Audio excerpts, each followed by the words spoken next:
Now, there's been much speculation about when the next general election will be for a number of weeks now.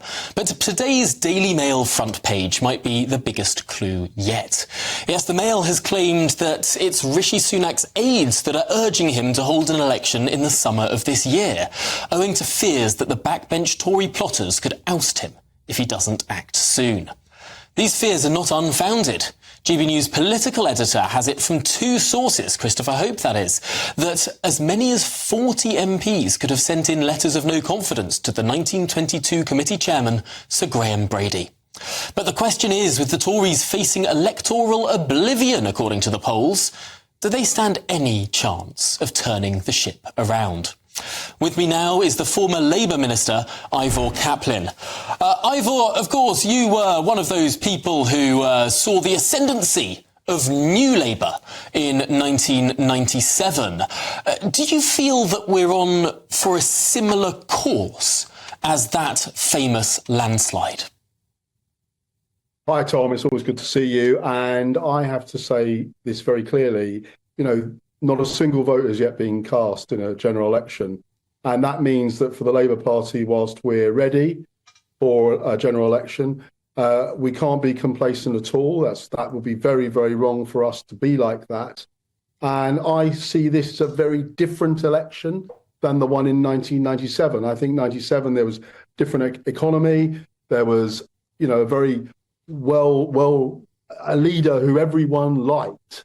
And that doesn't always happen in political parties. So for me, Tom, I would say that there's a long way to go yet. And if that Are you saying that potentially Keir Starmer is not a leader that everyone likes?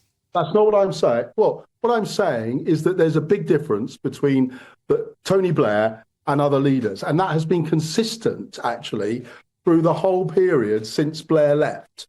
So it's not something that's just about Keir or Rishi Sunak or anyone else. It's the fact that Blair was a different type of leader, and he gave that great leadership to the public during that period in the run-up and then in the general election and what happened afterwards. I think that's very different. If your question is it the same as 97? My answer is no, it isn't.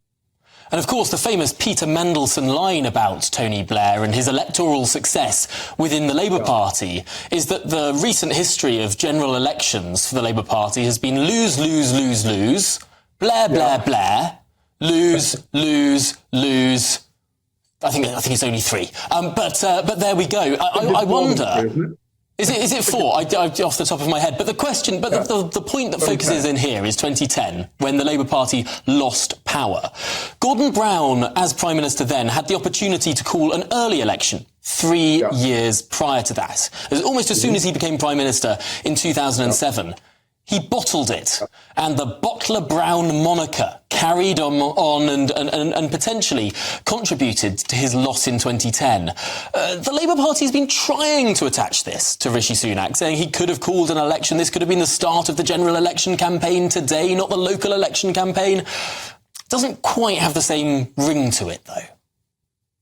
But I think there is a case to say that Sunak probably should have called a general election, whether it was for May or he could have called it, of course, when he first became leader of the Conservative Party. That would have put him in a much stronger position with the Conservative Party. If he'd gone into an election, maybe he'd lost, but he would then have been the person to take the Tories forward. Now, the Conservative Party, in general terms, are in a bit of a state, and they don't know which way to turn. That's very evident to many GBNews, reporters over the coming weeks or the last few weeks, and I think that's part of the problem. If you don't get into the right way for where you want to be as the political leader, then you are going to be in a difficult situation, and I think he is. No, that's certainly true. I think anyone vaguely literate or numerate could look at any poll or even just test the mood of the country and see what a tricky position, what a sticky wicket the Prime Minister is on. But thank you, Ivor Caplin, former Labour Minister. Really appreciate your time this evening.